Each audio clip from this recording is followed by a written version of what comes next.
Hey everybody. I have missed a month and didn't make a video, but I'm back and decided that from now on I'll title the videos in numeric titles. And as this is my fifth video, I'll name it vlog number 5, as I think my videos do follow each other in a sort of narrative, while I try to accomplish this elusive endeavor of making a picture book.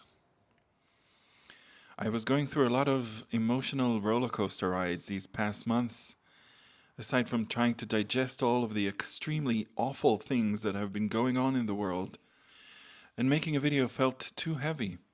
Actually, it still feels heavy, but we must be stubborn with our art. I'm being stubborn because I don't want to stop making art. I don't want human art to disappear. I don't want despair to win.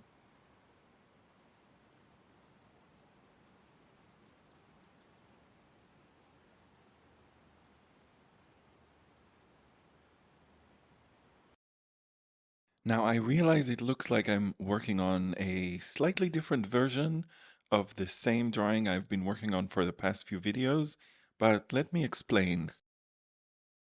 Recently, I went through a number of processes and had a few realizations.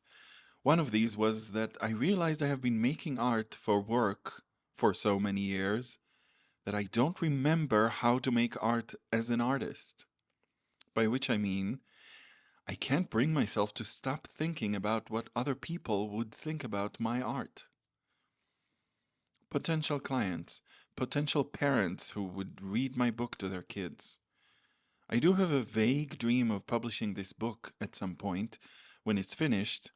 It's vague because nobody can know what lies on the horizon of book publishing, even the very near horizon, but I'm already stressing out about what people might think of this story, what they might think of the characters and the style, if they would consider it fitting for a children's book.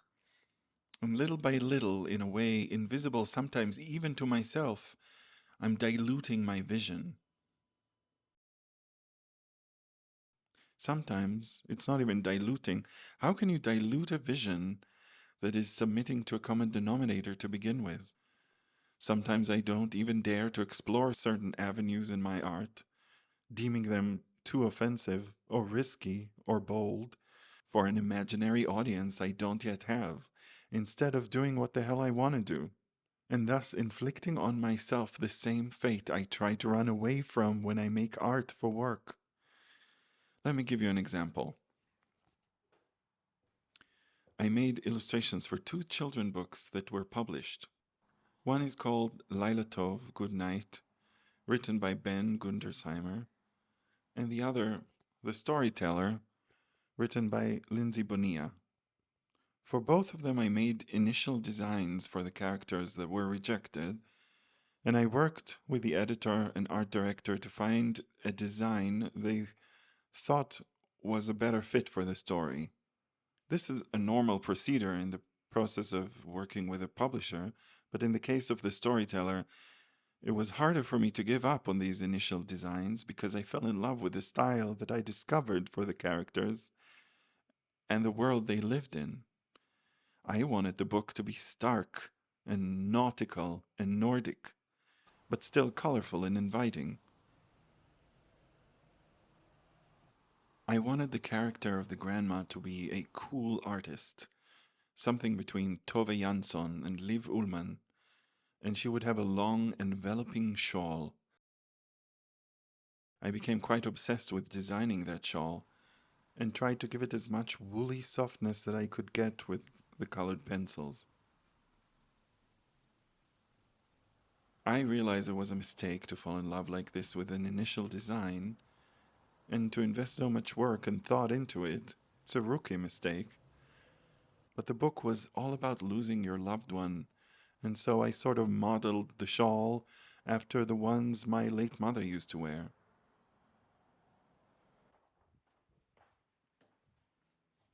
So I guess I couldn't help developing a warmness towards the design. Also, COVID was still raging on in the world at the time, and I needed to bury myself deep in the art I was doing. It was an anchor and a comfort, a safe place. When the designs were rejected for being too harsh, it felt really heartbreaking and wrong not to use them. I abandoned the style that I meticulously developed for them, but I really missed working in this style. And even though I sneaked in some of it into the book, I felt like all the work I invested in them was in vain. To be clear, I don't blame my editor or art director at all. Sometimes your designs just don't correlate with the needs of the publisher. But for me, starting over and creating the new characters that were softer and more pleasant looking was this time very difficult. The process was long and went through a few more tries, and I felt I'm diluting the potency of the story and trying to please everyone, even before they complained about it. I got used to working that way for years. You kind of have to when working for a client, but I think during this particular project, something broke in me. I had a huge burnout and almost didn't finish the book.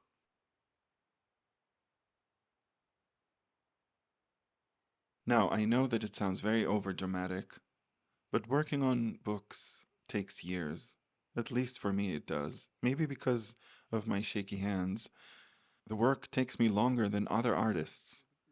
Mostly, I don't mind it. It's just when you're spending years of your life on a project that is close to your heart and you care about it and invest all of yourself into, feeling the whole time like you're drawing something that isn't what you really meant to draw, constantly compromising and bending your art in the wrong way, there is an inevitable breaking point that will come when you just can't do it anymore. And now that I'm not making art for any client, here I am, still doing it to myself. It's a hard habit to break. I have to remind myself over and over again not to think about anyone else's potential views of my work and try and please myself. It's difficult. I'm still developing this muscle.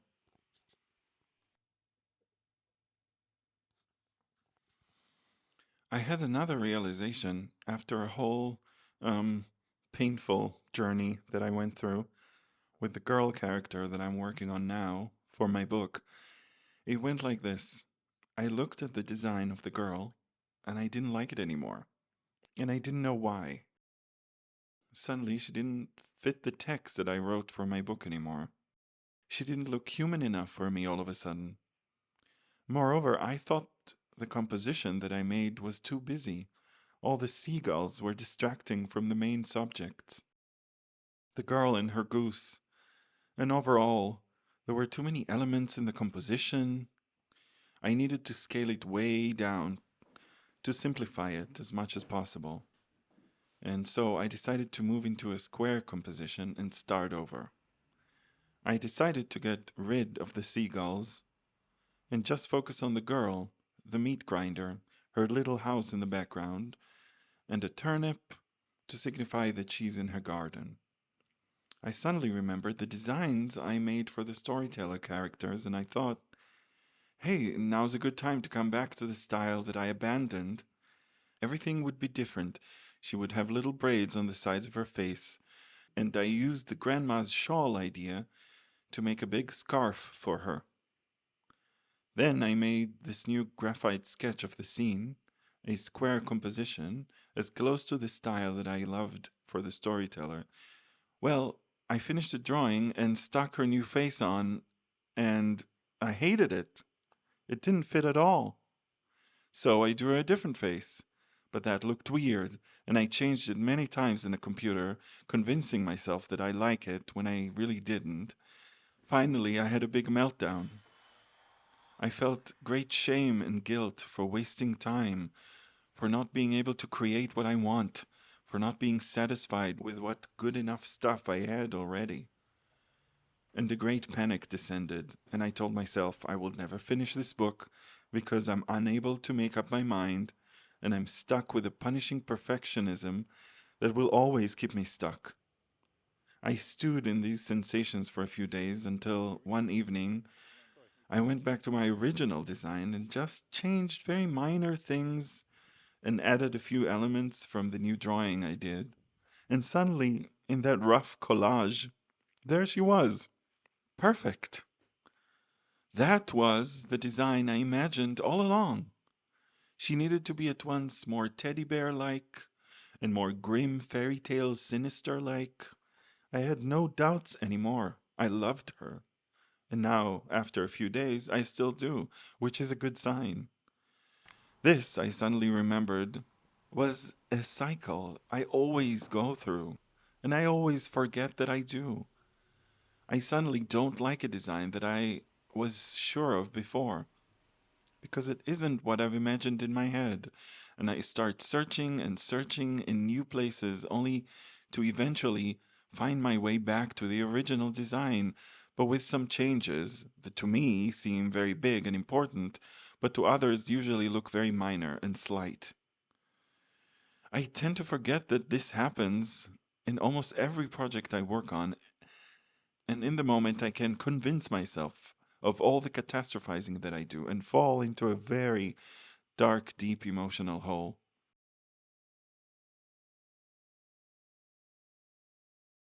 I think the good news is that actually, because I don't have a deadline for this project and no one is waiting for this book, I subconsciously allowed myself for once to delve deeply into the explorations and actually fully went through to the other side of them to find the character waiting for me at the end of it, much more complete and whole. And I don't think I ever got there like this before.